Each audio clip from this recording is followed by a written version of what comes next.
The following is a conversation. It has the features of any conversation, such as imperfectly expressed thoughts, ill-considered opinions, and the notions of several sleep-deprived brains. Try not to get your stethoscope in a twist about it. I think my favorite experience is probably, so Leon and I, like with our friends, we had a couple times where, we just had some like potluck type things where everyone like brought food, and it was a really fun time. One of my hobbies, which I was like trying to keep up with during med school, is cooking. I mean, obviously like during like exam weeks, I don't have as much time to do that, but I really do enjoy just like, experimenting. Cooking's really fun, and I feel like this semester I discovered like cooking for other people is also like pretty fun. I mean, I think just like the camaraderie of, having a lot of food, having a good time. So yeah, that was definitely a highlight of first semester.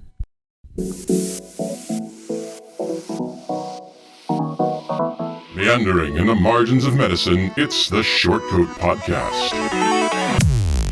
Weird news, fresh views, helpful clues, and interviews. By students, for students. Subscribe to our weekly show at theshortcoat.com.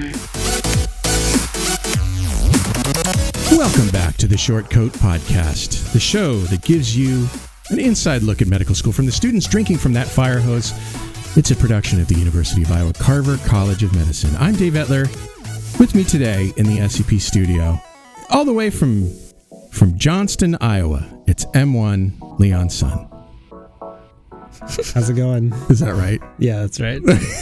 Grand Rapids, Michigan's own M1 Hend Al-Kailani. Hey, y'all. Is also here. He grew up in the mean streets of Des Moines. It's M1 Brian Gu.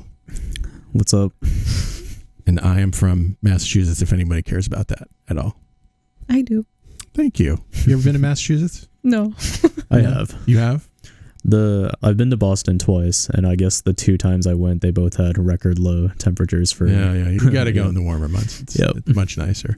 I grew up on Cape Cod. Beautiful place to grow up. You should go there. Strong recommend, people. My fellow Cape Codders will hate that I said that, because that means that the damn tourists will be there. Because I'm sure like millions of people listening to this show are about to head straight to Cape Cod. Well, welcome to the show. You guys are, Brian, you and Leon are new. Yep. Welcome. Yep. What brought you to med school? Let's start with you, Leon.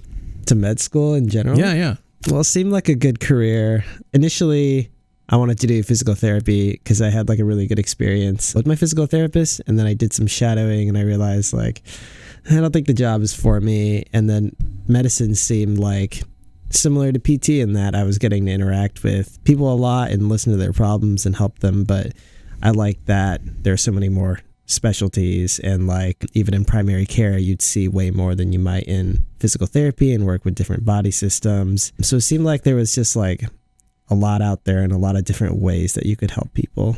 Sure. What about you, Brian?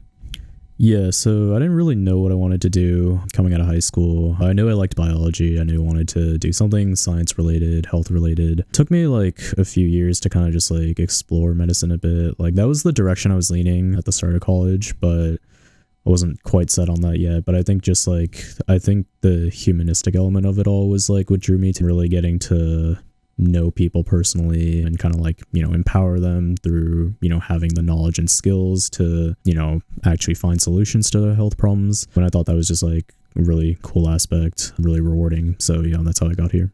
I assume we asked you this question last time you were or the first time you were on the show. I can't remember. We'll just assume yes. You don't want to go into it? I don't know. Everyone has a reason. And I just like to know all the different reasons. I mean, you could all be bullshitting me with your reasons.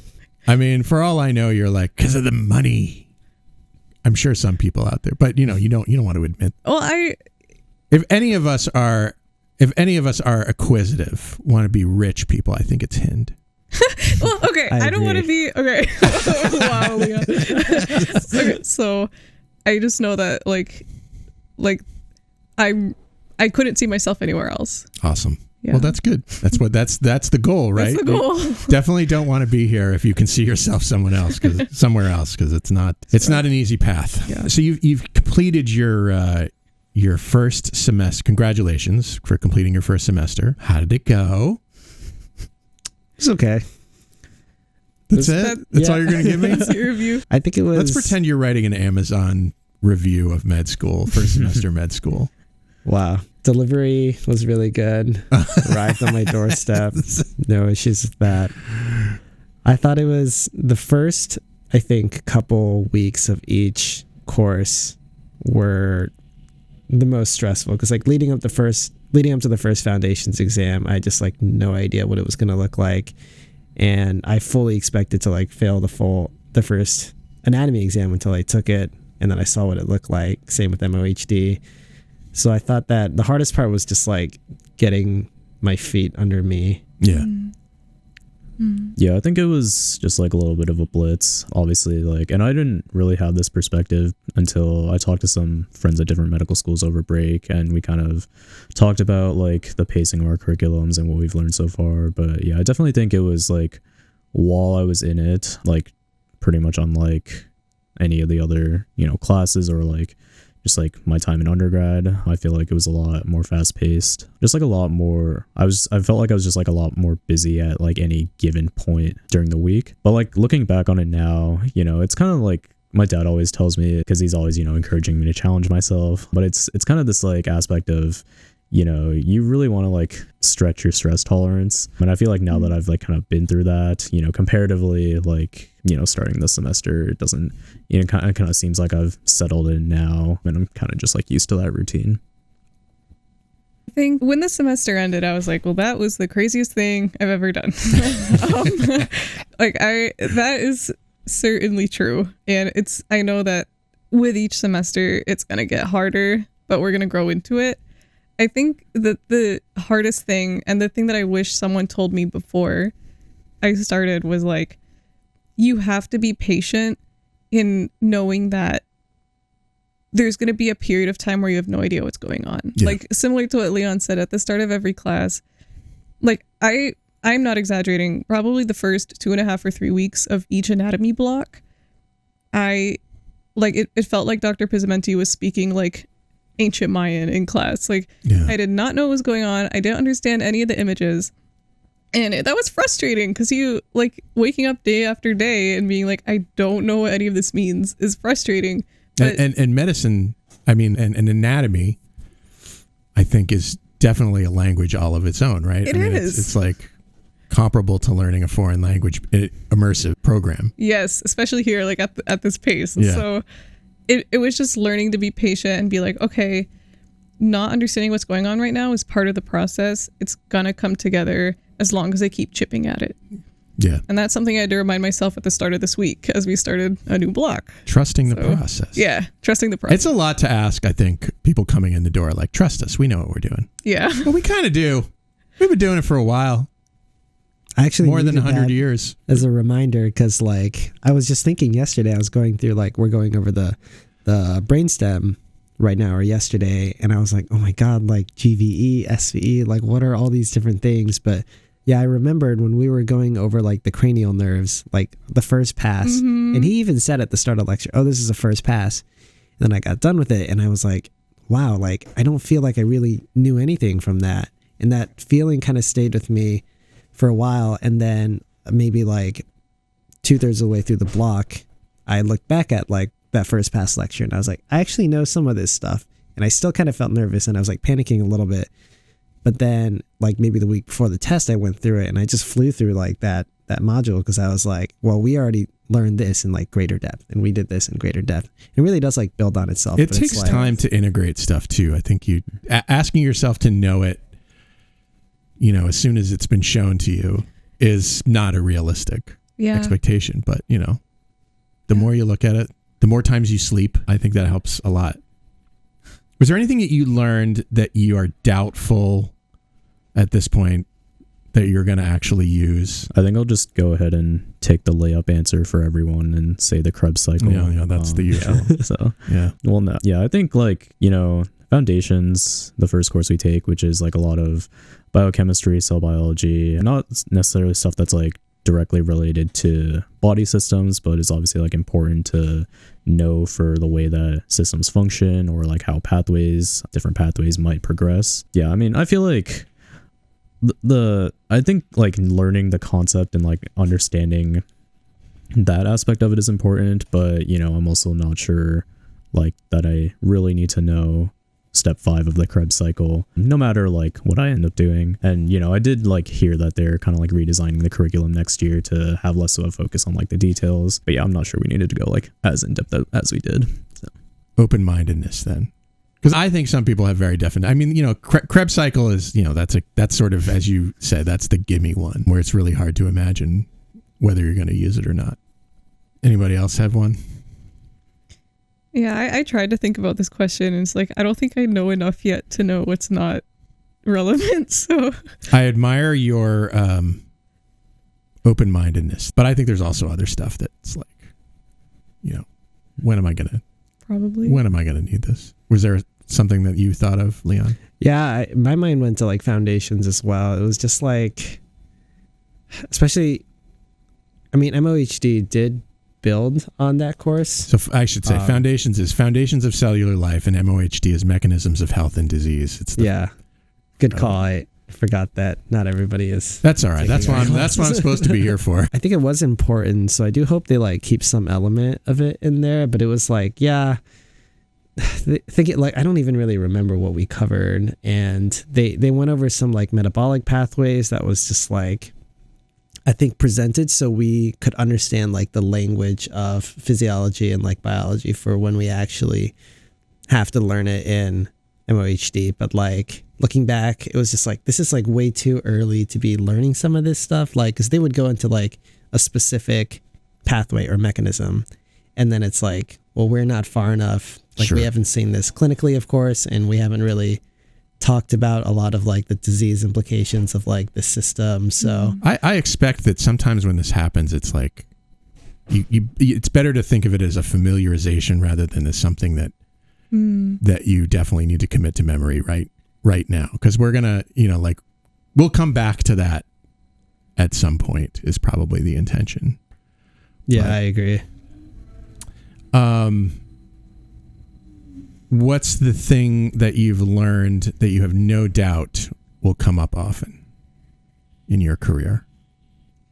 I think one thing that I learned very quickly was that if there's something that many people do, or that is a common hobby or common lifestyle or something that you don't know anything about, you got to familiarize yourself with it quick before you get to talk with patients, because somebody's going to poke themselves in the eye with like a paintbrush, and you're going to need to deal with that. Is that what you mean? I had a practice interview, one of our practice interviews last semester with an SP, and in class, it's a standard or a simulated patient. Simulated patient is basically someone who comes in and pretends to be a patient so that you can practice your interview skills and stuff. So they taught us in class about how to use like the cage questions to address alcohol use. Yeah. And I don't drink alcohol, and I don't like go to bars or anything, so I have no idea about the metrics of like normal use and stuff like that, or like types of alcohol or anything.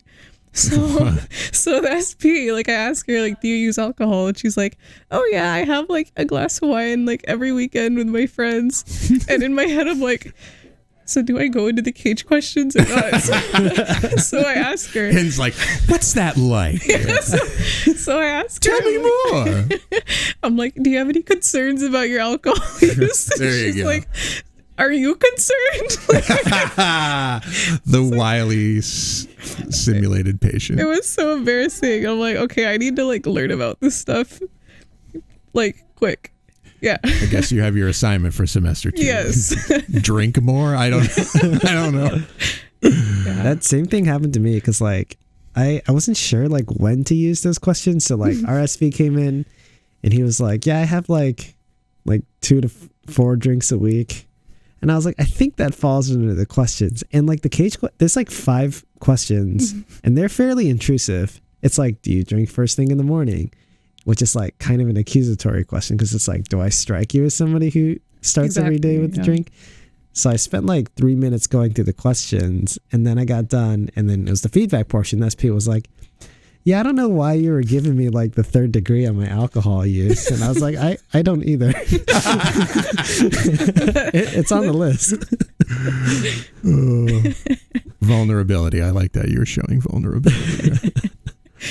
Yeah, I mean, my guess is I've seen these questions and I've seen these numbers, like, you know, if you drink more than X. I don't even remember what they are. It's not my job to remember, I guess. But yeah, like I suspect that most people don't really know immediately what to do with that information or whether or not it's appropriate in that moment to start, going through the cage questions until they've done it a couple of times.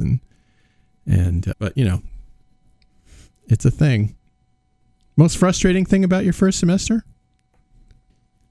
I don't know. What do you guys think? There's so much. There's just so much to be frustrated by. Yeah. I think like maybe the pace of the material early on was like, it was kind of frustrating not feeling like I was really learning things in depth. I was talking about this earlier today or last night, but like I had kind of a system down with like Anki flashcards. When I was going through MOHD. Okay. And basically like I knew if I could do about 3 passes on each deck, I would be able to like get the questions right in the exam. But then we'd be talking about like, or people would ask me what I learned and I'd be like, oh, I don't know, something about the liver, something about this. And it sometimes felt like I knew a bunch of isolated facts that would get me through the end of the block. But like, I didn't really know how to talk to people about like the topics I was learning. That was a little bit frustrating. I'm going to give you an assignment. I'm going to give you all an assignment. When you're an M4, come back and listen to the show. I like it. I would be interested. You're never going to remember, but come back and listen to the show and you'll be like, oh man, I know things now. Come back when you're an M3. I think you'll be shocked. I will send you guys an email reminder to listen to this episode. What episode number is this? 443. 443. And I'll schedule it to send in like 3 years. That's awesome. I'll put it on my, I'm subscribed already, so I'll just bookmark this episode when it comes out. Yeah, so. Was there a first semester M1 experience that brought you great joy? No. Oh. No, I'm just kidding. That would be fair. That would be fair. I did this twice during the semester, but like my favorite hobby outside of class is to play Just Dance on Switch. I don't know if you guys or if you guys played it on Wii as kids or anything. Yeah, but I did. Yeah, I love it so much. And I was playing one time and I was like, why don't I bring this to school? So I brought it to Murph and I just like USB plugged it into one of the small group rooms. Yeah. And I made a flyer. And a couple people showed up, which was like more than I was expecting. And I did it twice and it was a lot of fun. And I think it brought me joy to like have other people just like walk in for 3 minutes, do a dance, laugh a bit, and then go back to studying. It was funny because one time we were doing it and then I think they had like medical school interviews. So like a bunch of kids in suits like walked past and we were just like wiggling all over the place. And I think they were really love confused. this. We should make this a permanent part of the tour. Watch people play Just Dance. Yeah, just to have them like, it doesn't have to be anything. Just walk by and see like a bunch of weirdos and be like, all right, these people are okay. Hopefully, maybe we got that message to them. I don't know. That's like cool. A phenomenal way to like advertise the school. It's like, look at how like fun our students are. Playing Just Dance. I think a lot of people. I think if this podcast thing does one thing well, I think it's like showing people that you guys are smart, but it's you're not superhuman. You're not like you're just people, right? Yeah. Going through this medical school thing, I think that's having people dance around in the hallways. That's great. Should do it in the hallway next time. Actually, I'm reminded of like, do you remember? So we had like a speaker come in and then she did like, it was like massage therapy. Mm-hmm. And then she had the class like get up and then like give themselves like massages and like move around a little bit in the middle of lecture. And it was like an 1.5 hour lecture. And that was like really fun. So I think like, there's something about the curriculum that makes us crave random movement weirdness and dancing. Yeah, that was weirdness. Fun. That's a good point. Like, I guess spending day in and day out studying biochemical pathways and anatomical structures and what have you. You got to break it up a little bit. Yeah. Yeah, there's like a permanent dent in my chair because I'm in my office chair like so often now. I think I need to get up and move more. What about you, Brian? Yeah, I think my favorite experience is probably, so Leon and I, like with our friends, we had a couple times where, you know, we just had some like potluck type things where everyone like brought food, and it was a really fun time. One of my hobbies, which I was like trying to keep up with during med school, was cooking. And obviously like during like exam weeks, I don't have as much time to do that, but I really do enjoy just like, you know, experimenting, and like whether it's like finding a new recipe and like following it, or maybe it's just like some idea that I get in my head. Cooking's really fun, and I feel like this semester I discovered like cooking for other people is also like pretty fun. I mean, I think just like the camaraderie of, you know, having a lot of food, having a good time. So yeah, that was definitely a highlight of first semester. Brian, I have a brilliant idea. I don't know how many shows you've listened to in the past. But one of the things I like to do is make people eat stuff that they may or may not enjoy. Actually, the goal is usually to find something weird that they might actually enjoy. I think you should be part of the Shortcoat Test Kitchen for these projects. That sounds like a great idea. Okay. Test kitchen. And I also think I'm not very like squeamish about like exotic foods, I feel like. We're not always talking about exotic foods. Yeah, but I think my tolerance in general is just higher. We're talking hot dog flavored desserts. I'll be an eater. Do you know what I'm saying? Okay. So just like, I guess, unconventional combinations then. Yeah, sometimes the conceit is like, I am more into savory foods than I am to sweet. So I want to make, I think the first one I did was make a variety of savory toothpastes. Oh my God. What kind? We did have hot dog flavored toothpaste. Oh my God. I can't remember the other ones, but I was entertained. Wait, you made toothpaste? Yeah, I mean, I used a basic recipe available on the internet, and then added to that, and actually went out and bought toothpaste tubes and Wow. stuff. Yeah, I'm not fooling around. You have branding and I'm not fooling labels. That's pretty cool. Yeah, I don't know if I think there was a sriracha toothpaste. I would have done like gravy. Oh boy. I don't know why. It's just like, I feel like the textures are like compatible. So it could feel like you're brushing your teeth with gravy. Yeah, I'm not going to say that the hot dog toothpaste was. I'm not going to say that the textures were compatible. Yeah, did you use hot dog water or like the hot dog? That might have been easier than what I did. We used the whole hot dog, including the bun and the condiments. Oh wow! I thought you just meant the sauce. Yeah. You gotta go all the way I love it. when you're doing ridiculous podcast stunts. Shortcoats, we love to hear from you, no matter what it's about. So call us at 347-SHORT-CT with questions, shower thoughts, complaints about your situation, whatever you like. We'll talk about it on the show. Did you have a specialty in mind when you arrived here? So I personally did not.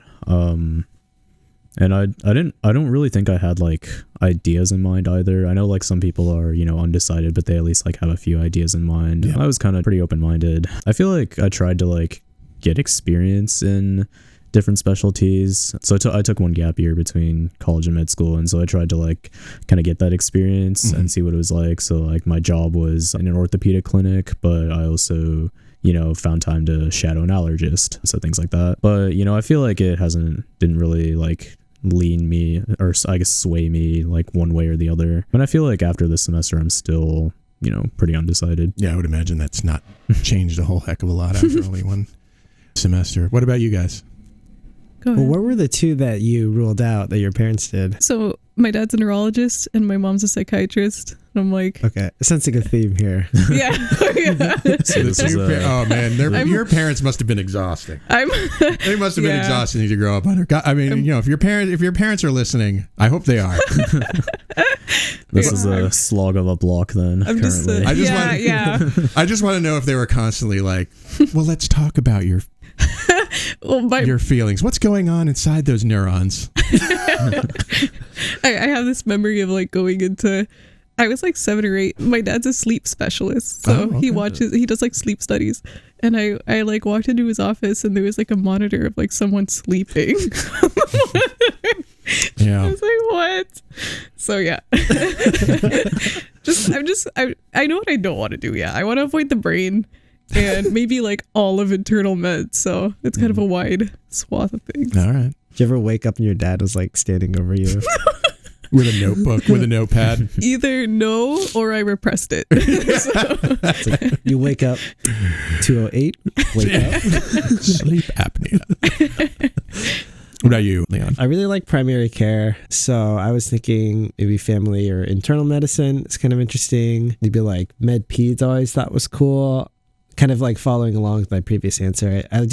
I like specialties where I'm going to be able to kind of see a lot and do a lot of different things. Yeah. I had like a fleeting interest with like general surgery, but to be honest, like my time in the anatomy lab, like kind of pushed me away from that. So yeah, probably one of the primary care specialties where I'm getting to see like a big patient base and like be able to do like outpatient or inpatient. Can I ask you a question that I always forget to ask? What is the difference between pediatrics and med peds? So pediatrics is only kids, and then med peds is like a combo of like internal and peds training. So you're getting like kind of both residencies, and from like my brief research, I think it's like one of the reasons it's important is because a lot of like pediatric illnesses impact people in their adult life. Sure. Okay. And then there's like a handoff that can happen, but if you're like trained in med peds, you can kind of continue to be that person's provider. So that's one of the like unique advantages. Okay. Thank you. That's awesome. Have you found your people? Yeah, okay, I guess I can take this question first. So yeah, Leon and I are friends, and we also have a lot of like mutual friends as well. But I definitely think it's true. Obviously, like I think in med school, the cool thing is that I feel like everyone is friendly, and there are always people that, you know, I can see in the hallway and like say hi and have a conversation with. But then, you know, you also kind of have your core group of friends. So it's really cool to kind of like have a home base of sorts, but also just like mostly, you know, be friendly with other people, have opportunities to get to know them, especially with like, since we are put in a lot of small groups throughout the curriculum. So it's a good chance to just like be in groups with people that you might not otherwise see that often. Yeah. But yeah, I think, yeah, going back to your answer, I think it's yes for me. What about you guys? Well, Leon can... Well, Brian kind of put me in a tough spot. Yeah, I was Leon was like, actually for me, I have not found it. Yeah, Leon was really going to come in and Despite completely Brian's, contradict what I I've been just trying said. to cut myself out of our group. No, They're all right. We have a great group. I think I really get along with everybody kind of in our core group. And then I think one of the cool things that I didn't really expect when I got to med school is like there are all these like communal spaces, like the communities and just like the library. And this is like a feeling I hadn't had since like undergrad when I lived in the dorms, where it's just like I could show up and just there'd be somebody who I knew that I could just like chat and have a conversation with. And so I took like 3 gap years, and then I did my MPH over COVID. And then during that time, like nobody was ever at the College of Public Health building. Yeah. And then I was home all the time. And It's then a real bummer here too. really, Yeah. yeah. So it was like it's been a while since I've been able to just like casually, socially interact with just like people in common spaces, which I think is really important for your social and mental health. Yeah, that's why we made them. That's why we have them. I haven't found a big group yet, but I've made some like deep one-on-one relationships. Yeah. I think it's really hard in a place like this where everyone is always doing something all the time to find time to move past the small talk. I think that was really frustrating first semester, because like you could always go study more if you wanted to, and you have to make the conscious choice to be like, I need other people in my life, you know? Yeah. So It's true. Yeah. It's true.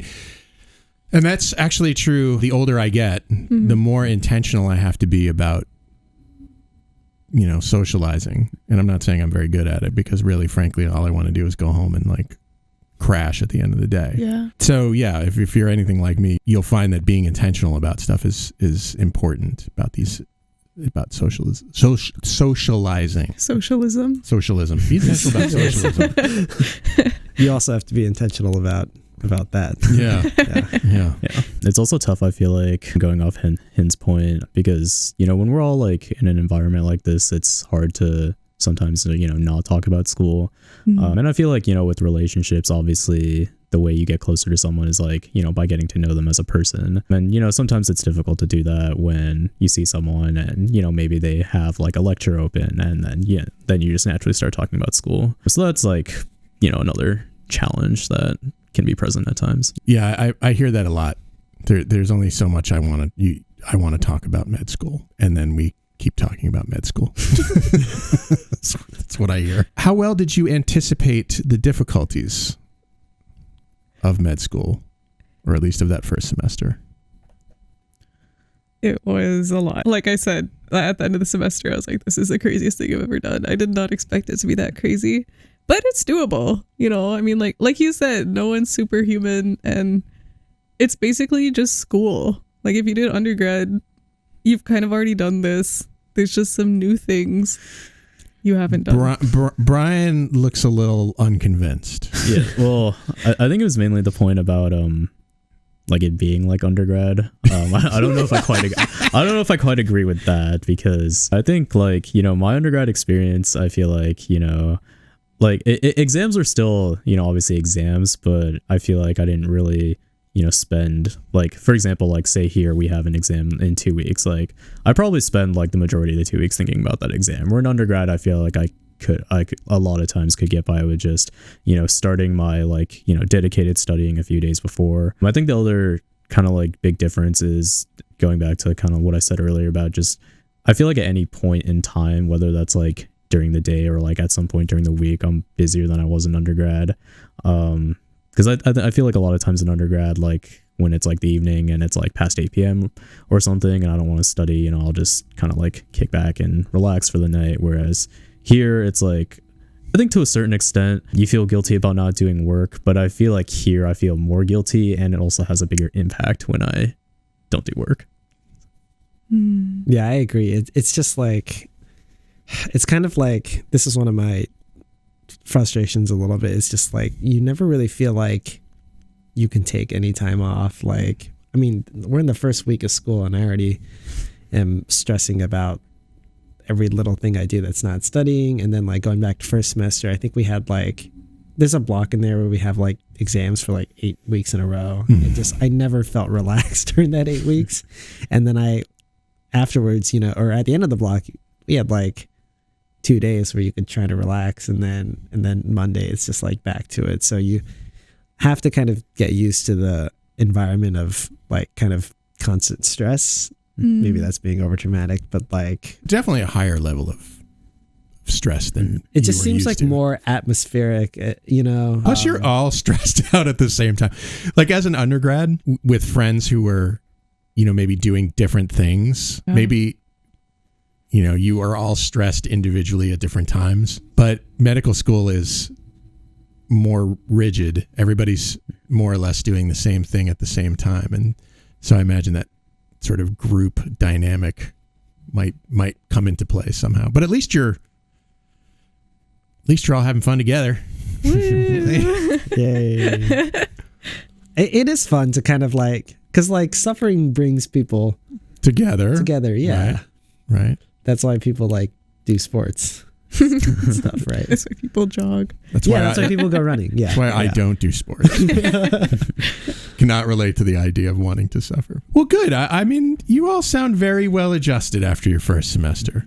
Do you feel well adjusted? Do you feel...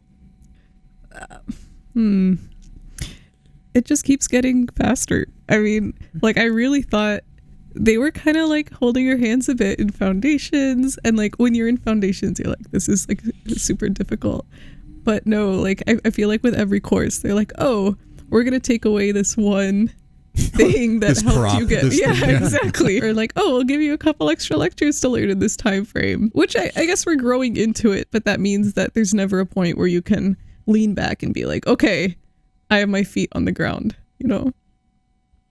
Very positive outlook. I'm on the Medical Arts and Sciences Committee and the preclinical. They oversee the preclinical curriculum, and there are fewer spring semester courses than there are fall semester courses. Yes. So I'm wondering if things will actually settle out a little bit for you this spring. I hope so. But I don't. Yeah, like I don't. Maybe that's just a number of courses. Like maybe the materials in those courses makes up for it. Yeah, I don't know, because like I thought it would be a lot more chill this semester because we don't have anatomy. So I was like, oh, I only have to like juggle one class instead of two. But I mean, that one class is a lot. It's a big class. Yeah. And it's like, I think with MLK Day, it kind of threw everything off. But like, I think on Wednesday, we had like 4 lectures in one day. And I was like, holy crap. I mean, you don't have just one class, do you? You have MOHD, you have CAPS, you have maths. Yeah, our other classes haven't started yet. That's the only okay. thing, All right. So. Yeah. Got it. Well, as I said, I think y'all sound pretty. You may be pretending. Yeah, I'm glad that we gave the vibe. It's all good. Trust the system. I love you, whether you do one way or another. I'm not even going to use the word badly or well. So, Yeah, here's to us and all the medical students in the world. in the world. Agreed. Shortcoats, if you're enjoying our conversation today, I'd be grateful if you'd let people know by posting a story on Instagram or Facebook or tweeting about us. And don't forget to tag us in your post. Thank you.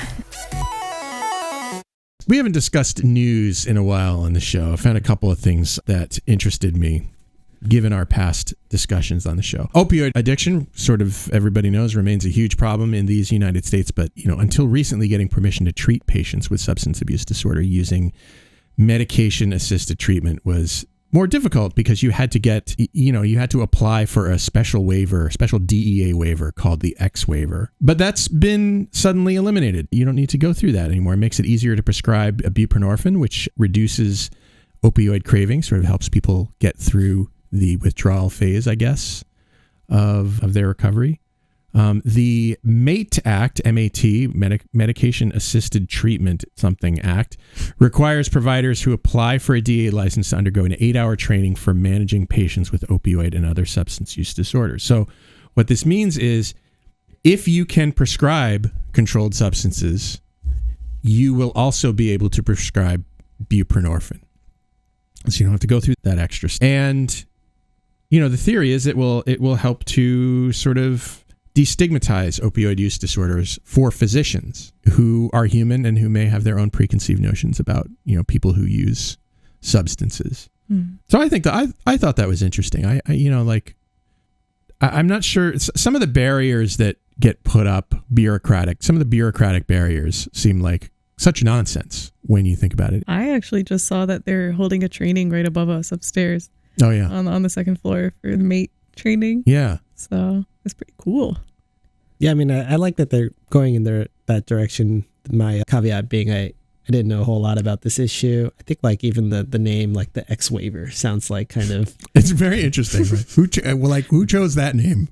Yeah, it even feels kind of intimidating and scary. So like, perhaps taking that down will help on the physician side. I do wonder though, like in terms of barriers to treatment, how much of it is physician like preconceived notions and how much of it is like kind of on the patient end, like knowing that they have an addiction, being aware that they can get help, and then like knowing where to go to get help.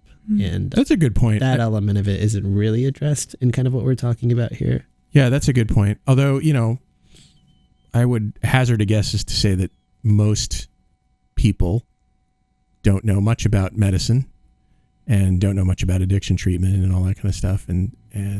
But on the other hand, probably most people who are attempting to recover from an addiction have probably tried multiple times. And so maybe more knowledge, maybe a particular individual may be more knowledgeable about it than we might immediately think.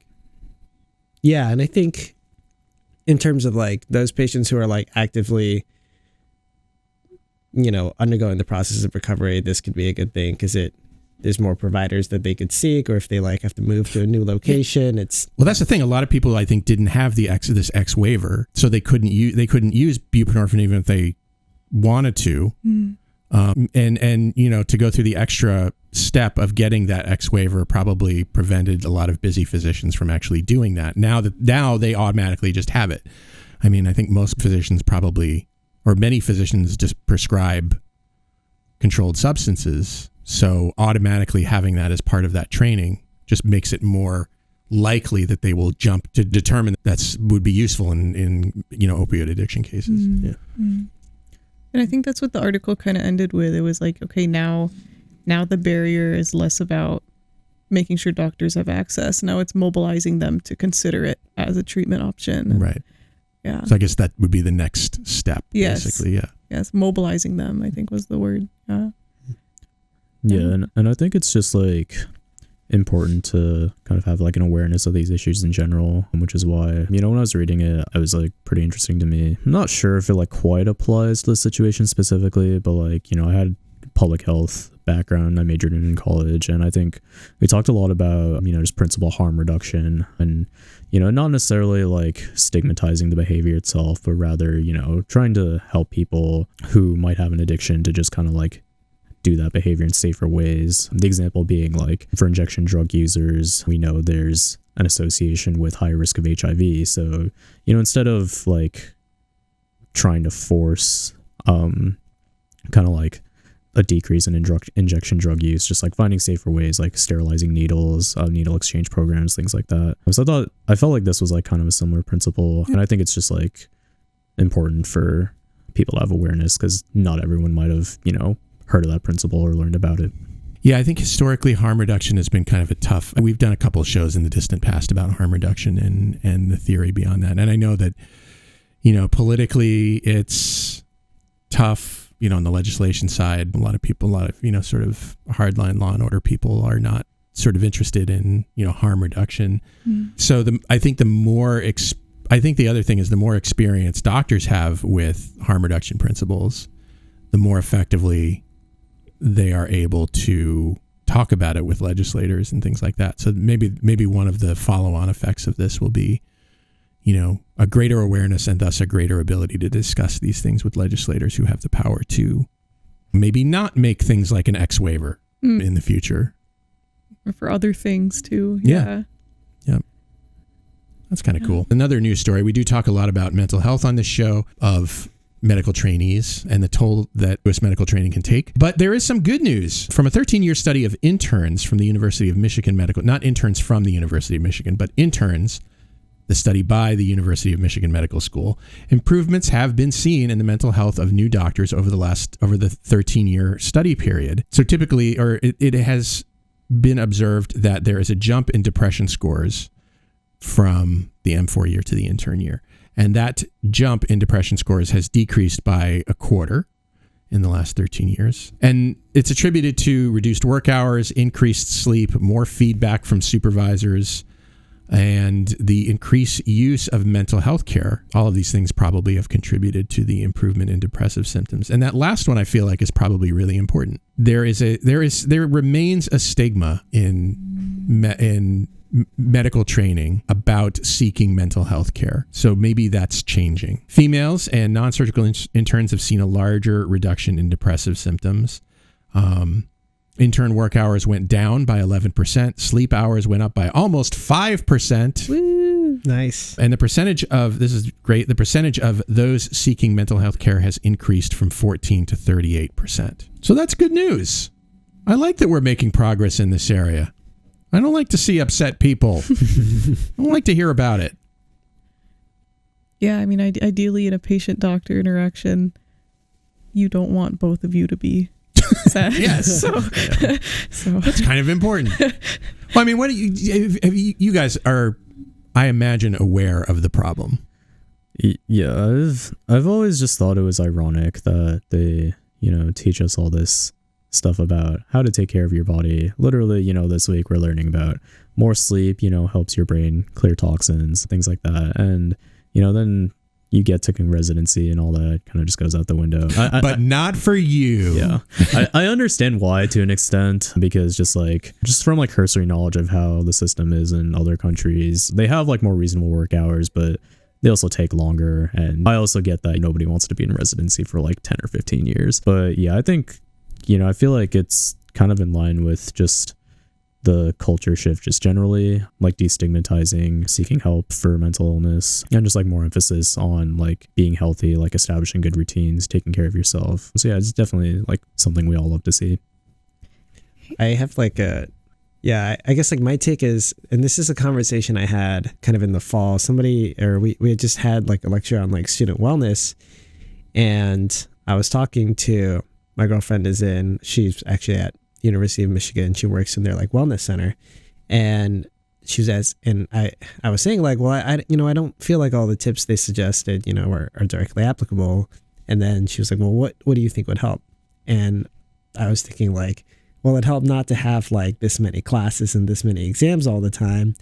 So I kind of feel like, it's not a surprise that like in an environment where you're working like 60-hour weeks or whatever the hour cap is now, and you're seeing patients all day and you're getting home, you're coming early in the morning when it's dark and you leave the hospital when it's dark in residency. It's like, it's not a surprise that like there's so many issues with mental health. And I almost feel like while seeing the improvements is great and the increased like uptake of like mental health services is really encouraging and could be an important like moderating factor, it's like, as Brian was alluding to, it's like the very structure of the education is like the most direct cause, I feel like.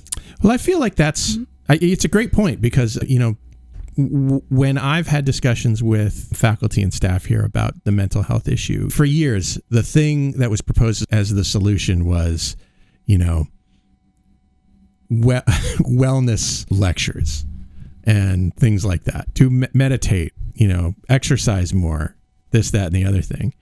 And the structural issues were always seen as a thing like, well, we can't really change that. It is what it is.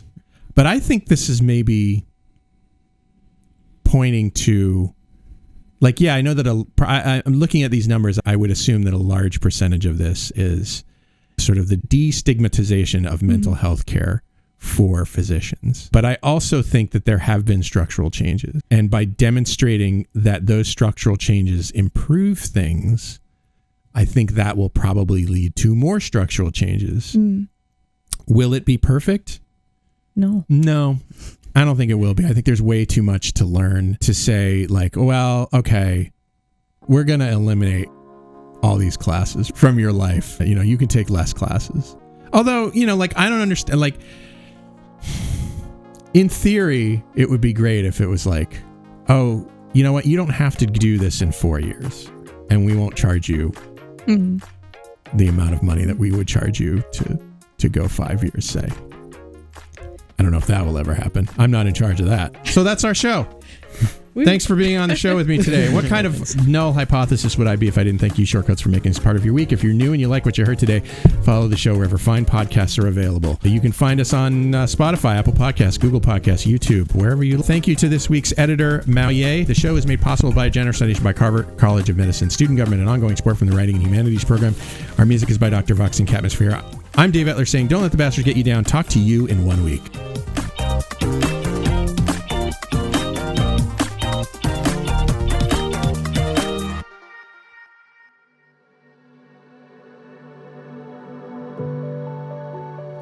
Hi, Shortcoats. Look, life in medical education, life in America, life in the world is often difficult. And I often wish I could help. All I have is this podcast, but in my wildest dreams, you have the support you need to lead a life of your choosing.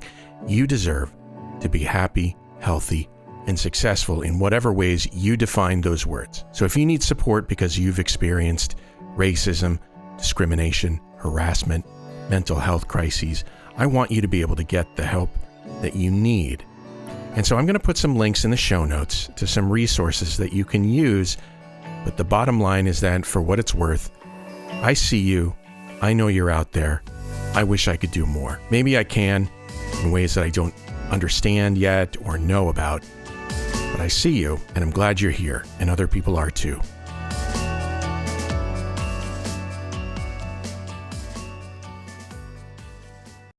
This Short Code podcast is a proud member of the MedEd Media Network. Inspiration, information, and guidance on your journey to medical school and beyond at mededmedia.com.